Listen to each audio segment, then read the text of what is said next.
تاب کے درگے تیرگی میں روی بہر توبہ درائے شباب غوی بشنو از گوش دل مثنبی مانوی در رہے صدق برتا مسمم شبی بشنو از گوش دل مثنبی مانوی در رہے صدق برتا مسمم شبی۔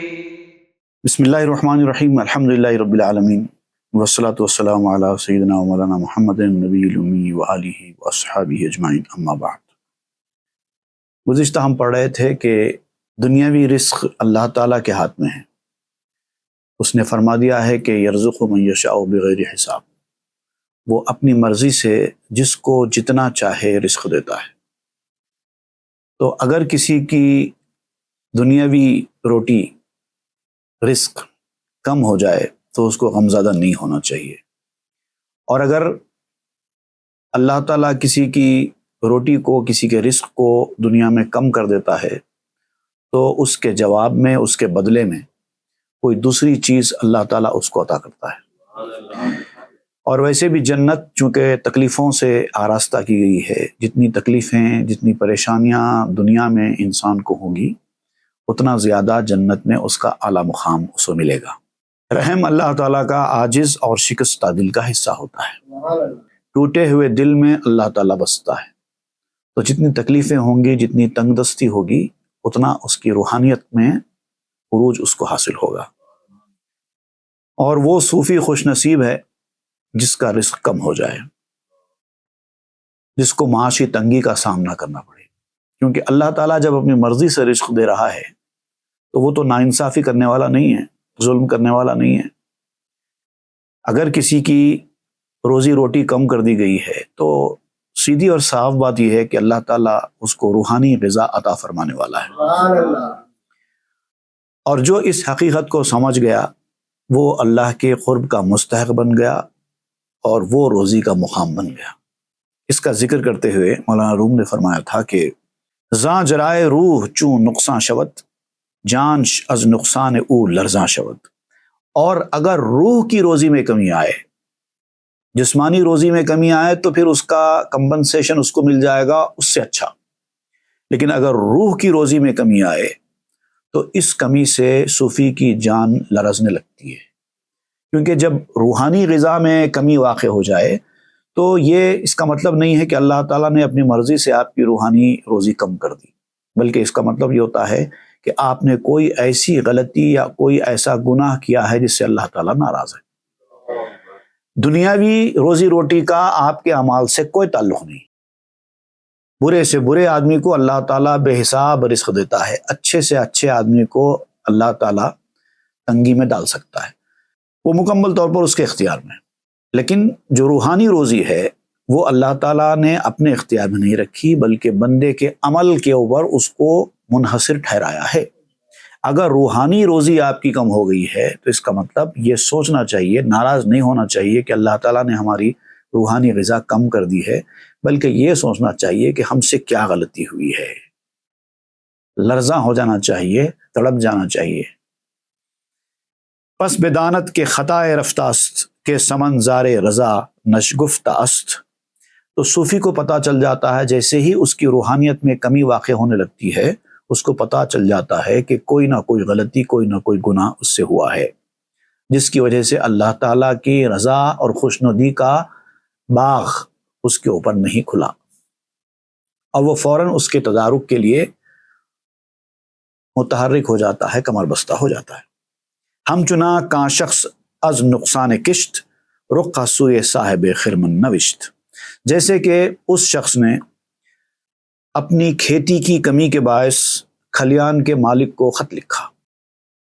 یہاں پر آپ دو باتوں کو ملاتے ہوئے اس غلام کے واقعے کو جوڑ رہے ہیں کہ جس کے رزق میں کمی کر دی گئی تو اس نے بادشاہ کو خط لکھ کر اس رزق کی کمی کی شکایت کی۔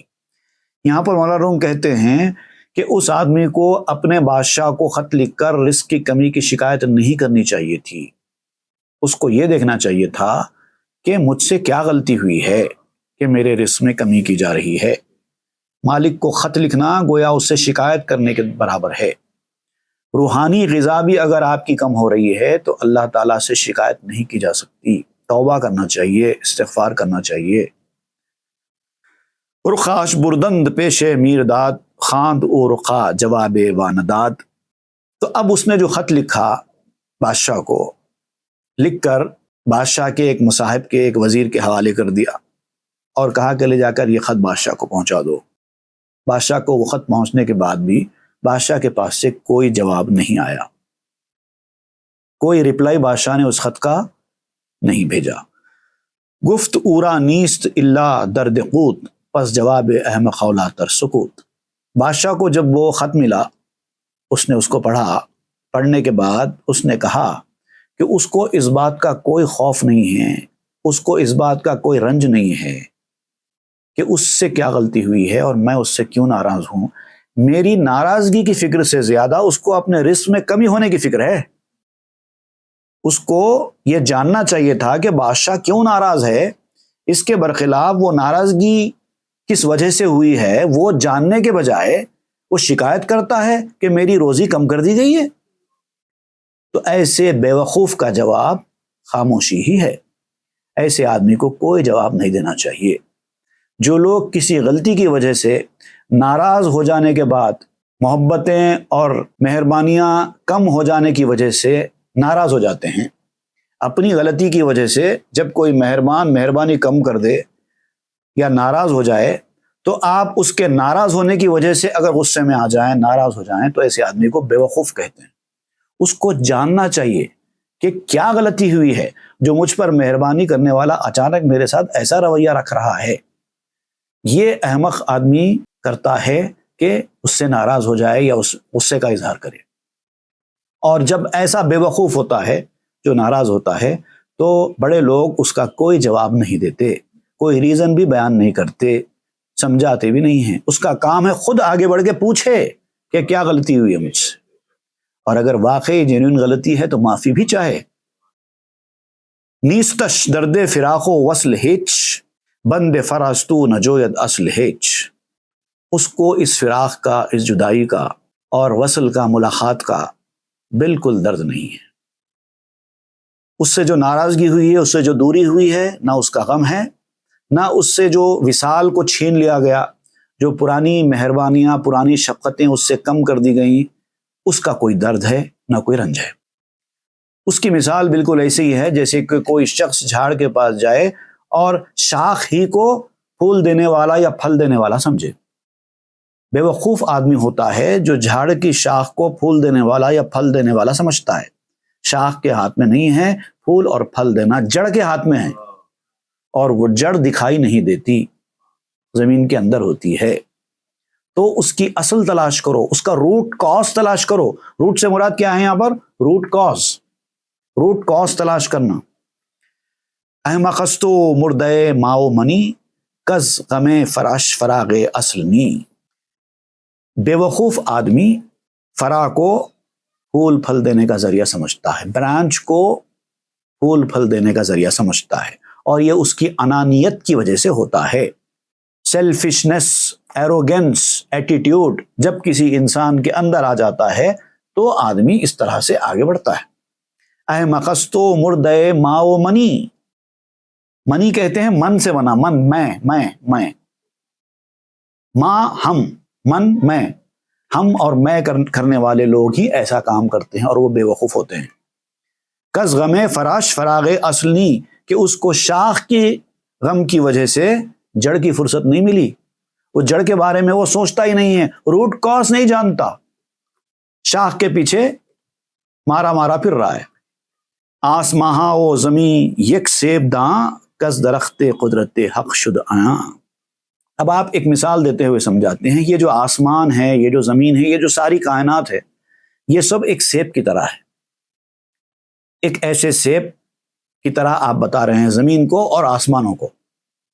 اللہ کے سامنے یہ زمین ساری کی ساری، یہ پورے پلانٹس، یہ پوری گیلیکسیز، یہ آسمان، یہ سب کے سب ایک معمولی سیب کی طرح ہے جو اللہ کی قدرت سے پیدا ہوا ہے۔ اللہ نے کن فرمایا، پیدا ہو گیا سب کچھ۔ اس کو ایک سیب کی طرح سمجھو۔ تو چو کرمے درمیانے سیب در، وز درخت و باغبان بے خبر، اور تمہاری مثال اس کیڑے کی سی ہے جو اس سیب کے اندر ہوتا ہے۔ سیب کے اندر کیڑے ہوتے ہیں، ایک وقت کے بعد سیب کے اندر کیڑے پیدا ہو جاتے ہیں، ویسے ہی تمہارا حال ہے، تم سیب کے اندر پیدا ہونے والے کیڑے ہو۔ تم کو نہ درخت کی کوئی خبر ہے کہ یہ سیب کسی جھاڑ کو لگا ہے اور پھر جھاڑ کو کسی نے سینچا ہے، پانی ڈال کر اس کو بڑا کیا ہے، اس کی رکھوالی کر رہا ہے کوئی باغ کے اندر۔ کیڑے کو کیا خبر؟ سیب کے اندر کے کیڑے کو نہ جھاڑ کا پتہ ہے، نہ شاخ کا پتہ ہے، نہ روٹ کا پتہ ہے، نہ مالی کا پتہ ہے، نہ باغ کے مالک کا پتہ ہے۔ وہ تو سیب کے اندر ہی ہوتا ہے، باہر کی کچھ خبر ہی نہیں ہے اس کو۔ یہ کہ کرمے دیگر در سیب ہم، لیک جانش از بروں صاحب علم، اور اسی سیب میں ایک دوسرا کیڑا بھی ہوتا ہے دوسری ٹائپ کا، لیکن اس کو باہر کی دنیا کی خبر ہوتی ہے۔ اب آپ یہ دو کیڑوں سے دو الگ الگ ٹائپ کے انسانوں کی مثال دے رہے ہیں۔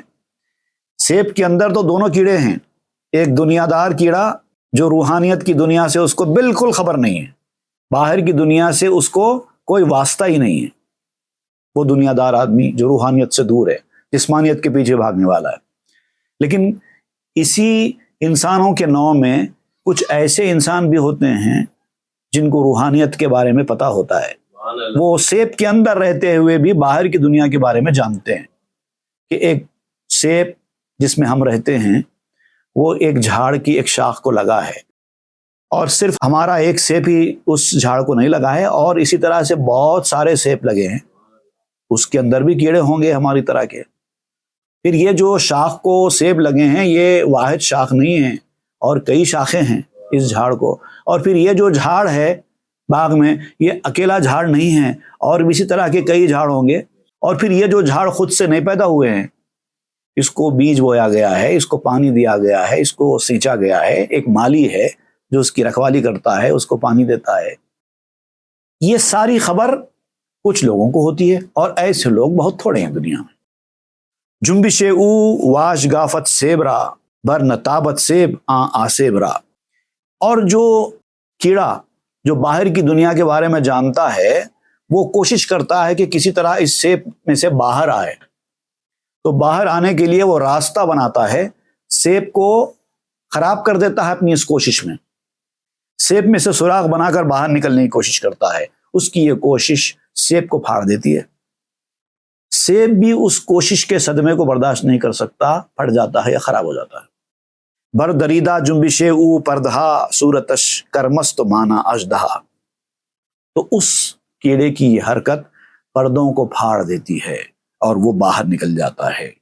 تو وہ حالانکہ ہوتا تو ایک چھوٹا سا کیڑا ہے، لیکن اپنے عزم، اپنے حوصلے، اپنی کوشش میں کسی اژدہے سے کم نہیں ہے، پوری طاقت لگا کر باہر آتا ہے۔ دنیاوی جسمانی جو علائق ہیں، جو گندگیاں ہیں، جو لمٹس ہے، ان لمٹس کو کراس کر کے سیب کی اندرونی دنیا کو خدا حافظ کہہ کر باہر نکل جاتا ہے، جسمانیت کی پرواہ، دنیا کی پرواہ نہیں کر کے روحانیت کے میدان میں نکل جاتا ہے۔ آتش کول ز آہن می جہت، او قدم بسست بیرومی نہت۔ دیکھیے ہوتا کیا ہے کہ ایک چنگاری ہوتی ہے، جب وہ لوہے کو گھسنے کے بعد اس میں سے نکلتی ہے۔ اب ہمارے پاس آج کے دور کے حساب سے اگر ہم کہیں تو یہ جو اگنیشن گن ہوتا ہے، گیس سلنڈرز لگانے کے بعد گیس کے چولہوں پر ہم ایک چھوٹی سی گن سے ایک چنگاری نکالتے ہیں، بہت ہی معمولی چنگاری ہوتی ہے، اتنی باریک اور اتنی معمولی ہوتی ہے کہ اگر آپ کے ہاتھ کی طرف اس کو مار دیں تو آپ کو دھکا برابر بھی کچھ نہیں ہوتا، حالانکہ وہ بھی آگ ہے لیکن کچھ نہیں ہوتا، کیونکہ وہ بہت معمولی چنگاری ہے، بہت سست اور بہت کمزور ہوتی ہے، سست قدم باہر نکلتی ہے۔ دایاش پمباست اول لیک خیر، میر اسانت شعلہ ہارا تا اسیر، لیکن اس کی جو دایا ہوتی ہے، دائے سے مراد یہاں پر آپ روئی لے رہے ہیں، روئی، کاٹن، یا پھر کوئی اور ایندھن، آج کے دور کے حساب سے ہم گیس کو سمجھ لیتے ہیں، اس دور میں جو مولانا روم نے یہ لکھی تھی اس وقت گیس نہیں تھی، تو آپ نے روئی جو کاٹن ہے جو آگ کو تیزی سے پکڑ لیتی ہے اس کی مثال دی تھی۔ اب ہم سمجھنے کے لیے اس کو ایک گیس کا چولہا ہے اور گیس کی مثال دیتے ہوئے سمجھتے ہیں. آپ نے گن چلائی گیس کھول کر، جیسے ہی وہ چھوٹی سی چنگاری کو وہ گیس ملی وہ فوری بھڑک اٹھتی ہے، اور گیس جتنے پاور کے ساتھ کھولی گئی ہے، جتنی کھولی گئی ہے وہ حساب سے آگ نکلے گی. اور اگر بہت زیادہ گیس ہے، بہت زیادہ ایندھن ہے، بہت زیادہ بارود وغیرہ لگا دیا گیا ہے اس کے ساتھ، تو پھر تو آسمانوں پر شعلے بلند ہو جاتے ہیں.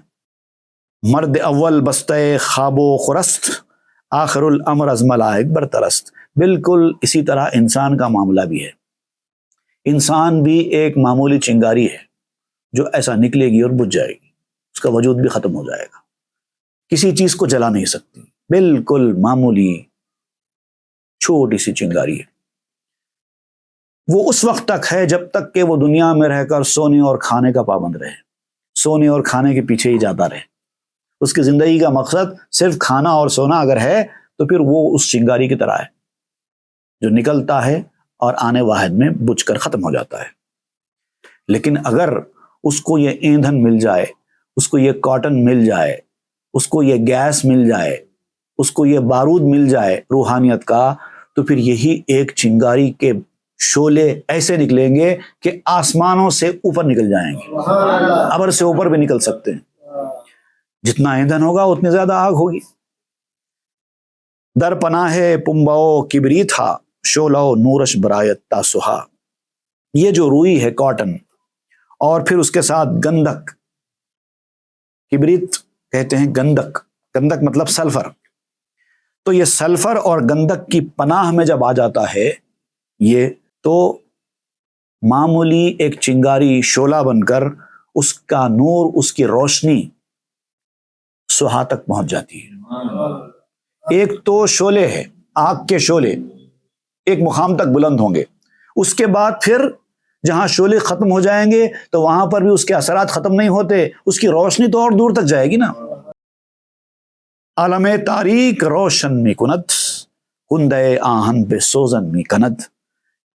دنیا اندھیری تھی لیکن جب یہ آگ جلی اور اس کے شعلے، اس کا نور آسمان تک بلند ہوا تو اندھیری دنیا میں اجالا ہو گیا.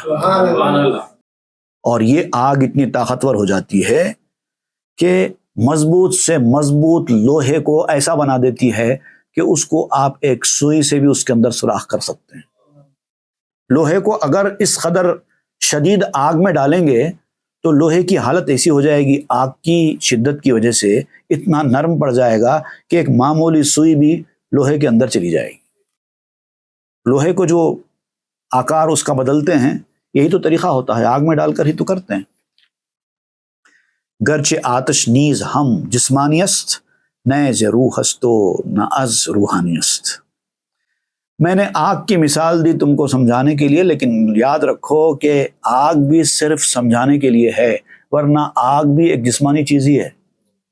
آگ روحانی نہیں ہے، نہ وہ روح ہے نہ وہ روحانی ہے. وہ بھی جسمانی ہے، اس کا بھی اس دنیا سے تعلق ہے. تو اس کا بھی اس دنیا سے تعلق ہونے کے باوجود وہ اس قدر طاقتور ہو سکتی ہے کہ دنیا کو بھسم کر سکتی ہے، جلا کر راکھ کر سکتی ہے. تو روحانیت کی طاقت کا کیا عالم ہوگا. جسم را نبوت ازاں از بہرے، جسم پیشے بہر جاں چوں قطرے.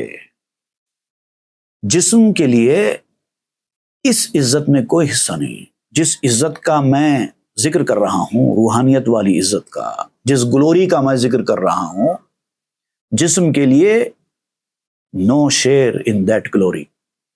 چاہے کتنی پاورفل، کتنی بڑی، کتنی طاقتور کیوں نہ ہو، اس گلوری میں جس کا تعلق روحانیت سے ہے، جسم کی کسی چیز کا کوئی حصہ نہیں ہے. اگر جسم سے بنی ہوئی چیز یعنی میٹیریلسٹک ورلڈ کی کوئی بھی چیز طاقتور سے طاقتور کیوں نہ ہو، وہ جسم ہی ہے، میٹیریل ہی ہے. تو اس میٹیریل والی چیز کو اگر آپ ایک جگہ کلیکٹ کر کے ساری طاقتیں جھونک دیں، دنیا جہاں کو ایک طرف کر دیں، تو روحانیت کے سمندر کے سامنے وہ ایک قطرہ بھی ثابت نہیں ہوں گے. اس قدر بڑا تفاوت ہے، اس قدر بڑا فرق ہے روحانیت اور جسمانیت. جسم از جاں روز افزو می شود، چوں روت جاں جسم بھی چوں می شود۔ اب دیکھیے، جسم جو انسان کا ہوتا ہے، ہر انسان کے اندر ایک جان بھی ہوتی ہے۔ اب انسان کے اندر ہو کہ جانور کے اندر ہو، جان تو سب کے اندر ہوتی ہے، اور یہ جان ہوتی ہے، اسی وجہ سے تو جسم کام کرتا ہے۔ جسم میں جو بڑھوتری ہو رہی ہے، پہلے آپ چھوٹے تھے، آپ کی ہائٹ 1 فٹ 2 فٹ کی تھی، اب ہوتے ہوتے ہوتے آپ 5 فٹ 6 فٹ 7 فٹ کے ہو گئے۔ آپ تو وہی ہیں، جب آپ 1 فٹ کے تھے تب بھی آپ وہی تھے، اور اب آپ 6 فٹ کے ہیں تو بھی اب بھی آپ وہی ہیں۔ لیکن یہ جسم کے اندر جو اضافہ ہوا ہے، یہ اس کا ذمہ دار بھی جسم نہیں ہے، جان ہے۔ جان ہے اسی لیے تو آپ کا جسم بڑا ہے، جان ہے اسی لیے تو آپ کے اندر یہ تبدیلیاں واقع ہو رہی ہیں، جان ہے اسی لیے تو آپ کی بیماریاں دور ہو رہی ہیں۔ یہ جو انسان کی ترقی ہے، ظاہری ترقی، اس کے پیچھے جسم نہیں ہے، جان ہے۔ جان کی وجہ سے جسم بڑھوتری پاتا ہے، اور جب جان نکل جائے تو کیا جسم بڑھ سکتا ہے؟ دیکھو، جن لوگوں کے جسم سے جان نکل چکی ہے، دیکھو ان کے اندر کیا تبدیلی واقع ہوتی ہے۔ نہ وہ بات کر سکتے ہیں، نہ وہ دیکھ سکتے ہیں، نہ وہ سن سکتے ہیں، نہ چل سکتے ہیں، نہ ان کا جسم آگے بڑھتا ہے، کچھ نہیں ہوتا، جسم کا بال تک نہیں نکلتا۔ روح ہوگی، جان ہوگی تو یہ سب کچھ ہوگا۔ حد جسمت یک دو گز خود بیش نیست، جان تو تا آسماں جولاں کنیست۔ تمہارے جسم کی جو حد ہے نا، لمٹ 1-2 گز سے بڑھ کر نہیں ہے۔ روحانیت کے سامنے جسم کی جو حد ہے، چاہے کتنی ترقی انسان کر لے، روحانیت کے سامنے وہ 1-2 گز کے اتنا ہی ہے، اس سے زیادہ جسم آگے نہیں بڑھ سکتا۔ اور جان وہ ہوتی ہے جو آسمان تک چکر لگاتی ہے۔ تاب بغداد و سمرقند ہمام، روح را اندر تصور نیم گام۔ اے ہمت والے انسان، اے بزرگ انسان، بغداد اور سمرقند یہ 2 بہت دور شہر ہیں۔ بغداد تو عراق میں واقع ہے، اور سمرقند ازبکستان میں ہے۔ یہ اب تو دونوں الگ الگ ملک ہیں، کافی دور بھی مانے جاتے ہیں۔ بغداد بھی ایک بہت بڑا شہر اس دور میں مانا جاتا تھا، جہاں پہ علم و فن تھے، اور بہت ترقی یافتہ شہر مانا جاتا تھا اس دور میں۔ سمرقند کی خوبصورتی تو مشہور ہے۔ ازبکستان کے 2 بڑے شہر جس کی تاریخ کی کتابوں میں بڑے تذکرے ملتے ہیں، ایک سمرقند، ایک بخارا، اور دونوں بھی ازبکستان میں اس وقت شہر موجود ہے۔ دونوں شہروں کے درمیان 296 کلومیٹر کے آس پاس کا ڈسٹنس ہے۔ تو سمرقند اور بخارا یہ تو خیر ازبکستان میں ہی ہے، لیکن بغداد تو عراق میں ہے۔ تو آپ کہتے ہیں کہ بغداد سے لے کے سمرقند تک کا جو سفر ہے، وہ تمہارے لیے 2 بڑے شہروں کا بڑا سفر ہے، لیکن روح کے لیے تصور میں تو آدھا قدم ہے۔ بغداد سے سمرقند تک روح والے آدھے قدم میں چلے جاتے ہیں روح سے۔ 2 درم سنگست پیہے چشمتاں، نور روحشتا انان آسمان۔ اب دیکھیے، ایک اور مثال دیتے ہوئے آپ سمجھاتے ہیں کہ تمہاری جو آنکھ ہے، اس کے اندر جو چربی ہے، ظاہر بات ہے آنکھ بھی انسان کا سارا جسم چربی سے بنا ہے، تو آنکھ بھی چربی ہی ہے۔ اگر تم آنکھ کی چربی کا وزن کرو، 1 تولہ بھی نہیں نکلے گا۔ آنکھ کی چربی 7 ماشے کے آس پاس ہوتی ہے، لیکن آپ دیکھیں گے ایک 7 ماشے کے آس پاس کی چربی نگاہ جب آسمان کی طرف اٹھائیں تو تاروں سے آگے نکل کر آسمان تک پہنچ جا رہی ہے۔ یہ روح کا اثر ہے، روح کا اثر آسمان کی فضا تک ہے، حالانکہ وہ روح جسم کے اندر قید ہے، اپنی پوری طاقت و توانائی ظاہر نہیں کر پا رہی ہے قید ہونے کی وجہ سے، لیکن اس کے بعد بھی ایسے اثر دکھا رہی ہے کہ چھوٹی سی ایک ٹکیا ہے چربی کی آنکھ، وہ کہاں سے کہاں دکھا رہی ہے۔ نور بے ای چشمی بینت بخواب، چشم بے ای نور چبوت جز خراب۔ اور پھر ایسا تو ہوتا ہی ہے کہ ابھی تو آپ آنکھ سے دیکھ رہے ہیں، کبھی ایسا بھی ہوتا ہے کہ آپ کی آنکھیں بند ہو جاتی ہیں، آپ سو جاتے ہیں، تب بھی کچھ دیکھتے رہتے ہیں۔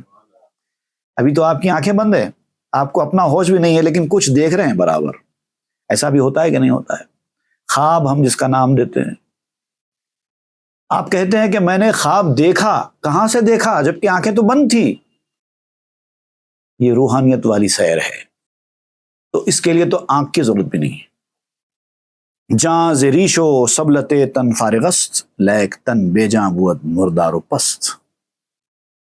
جان جو ہے نا بہت ساری جسمانی ضرورتوں سے بے نیاز ہوتی ہے۔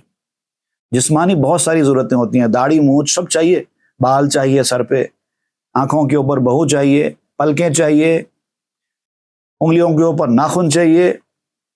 جسم کے لیے سب ضروری ہے، کوئی چیز کی ضرورت نہیں ہے روح کو، سب سے بے نیاز ہوتی ہے۔ اور جسم روح کے بغیر کچھ نہیں ہوتا، مردار ہوتا ہے۔ جس جسم میں سے روح نکل جائے، جسم کو ہم خود کہتے ہیں مردہ، مردار، کسی کام کا نہیں ہے۔ اپنے ہاتھ سے لے جا کر اس کو زمین میں دفن کر کے آ جاتے ہیں، کیونکہ جب روح نکل گئی اب جسم لے کے کریں گے کیا، کسی کام کا نہیں رہا۔ باز نام روح حیوانیست این پیشتر رو روح انسانی۔ ببین یہ بھی جو میں بات بیان کر رہا ہوں اس کا تعلق جان سے ہے، جو کہ جانوروں میں بھی ہوتی ہے۔ یہ اس کو کہتے ہیں روح حیوانی۔ جب روح حیوانی کا یہ عالم ہے تو روح انسانی کا کیا عالم ہوگا جو ملأ الاعلیٰ سے آئی ہے۔ روح حیوانی بھی اس دنیا کی چیز ہے جس کو ہم جان کہتے ہیں، جو کہ جانوروں میں ہوتی ہے، لیکن روح انسانی جانوروں میں نہیں ہوتی، صرف انسانوں میں ہوتی ہے۔ وہ آسمان سے آئی ہے، اس کی طاقت تو اس جان سے بھی ہزاروں گنا زیادہ ہے۔ بگذر از انسان و ہم از خال و خیل طالب دریائے جان جبرائیل۔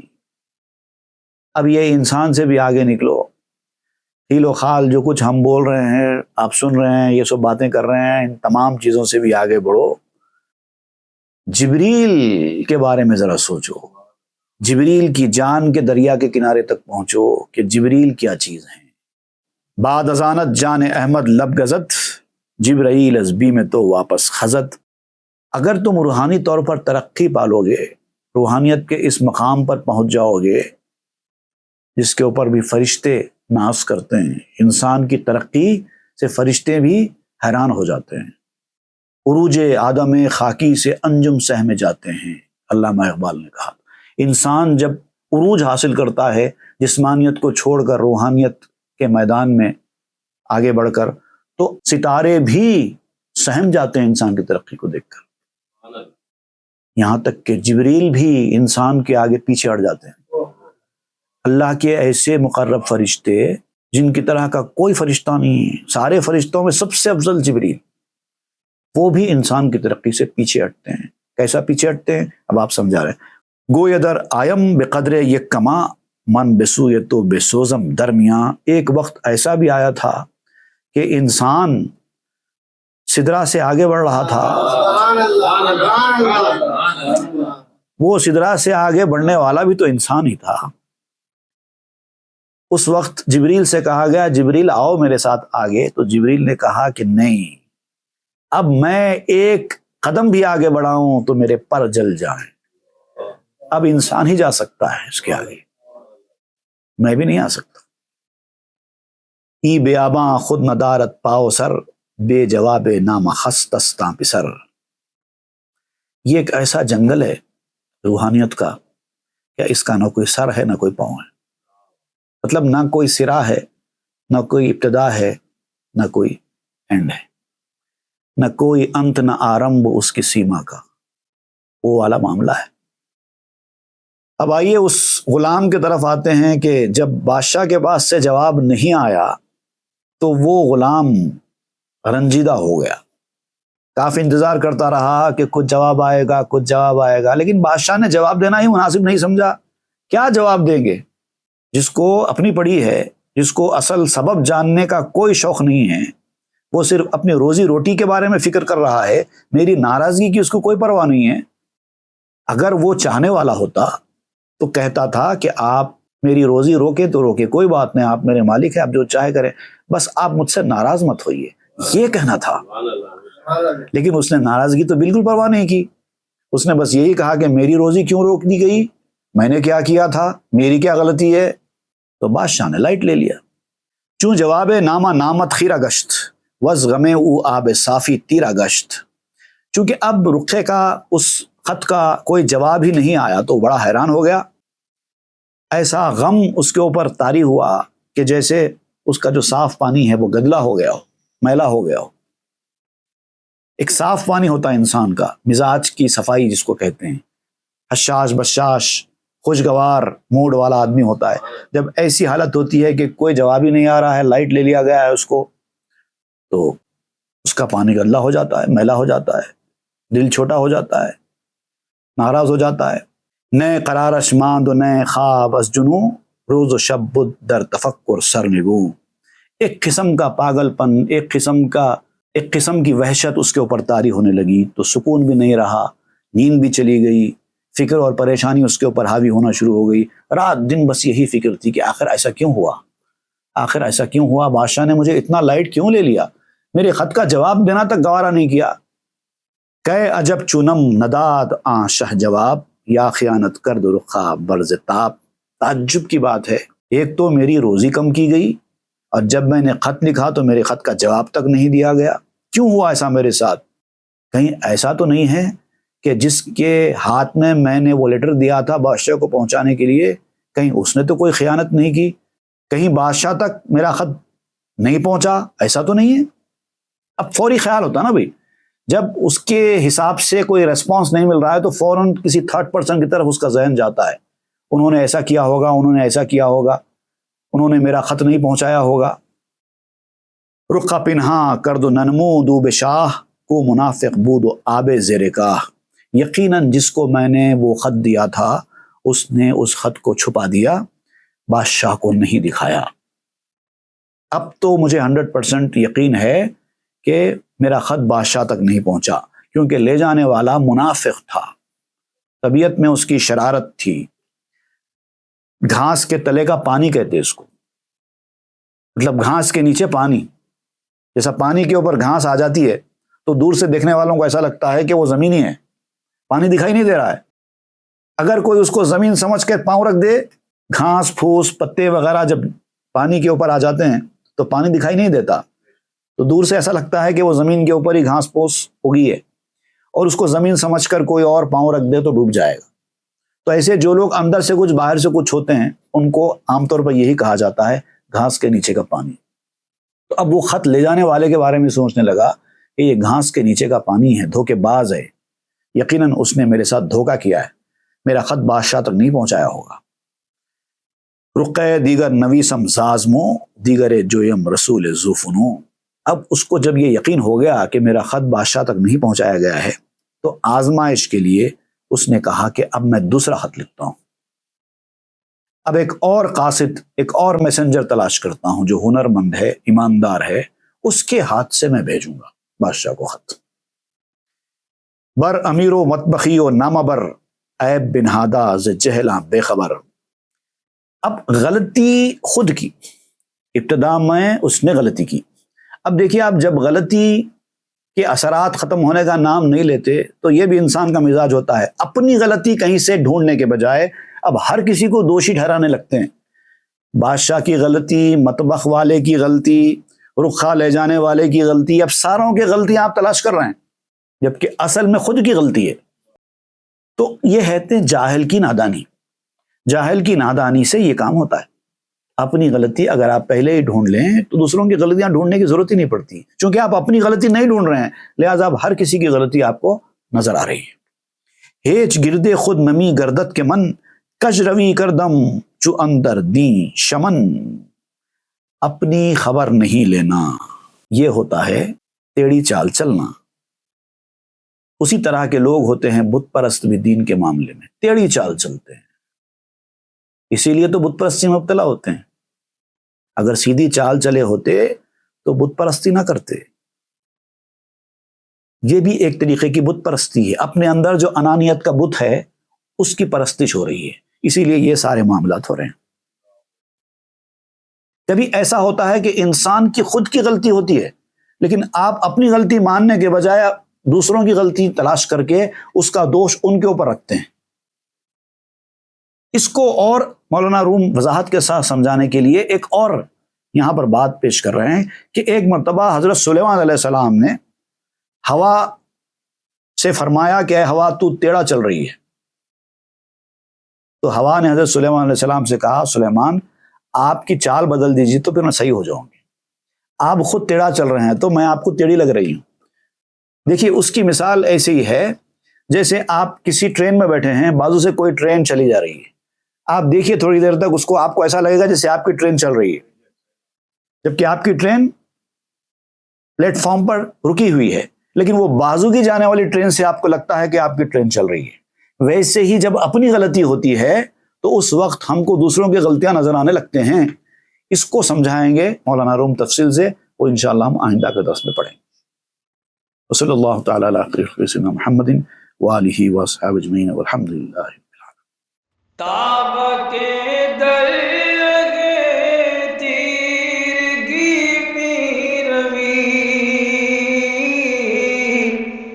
بہر توبہ درائے شباب غوی، بشنو از گوش دل مثنوی معنوی، در رہے صدق برتا مصمم شوی، بشنو از گوش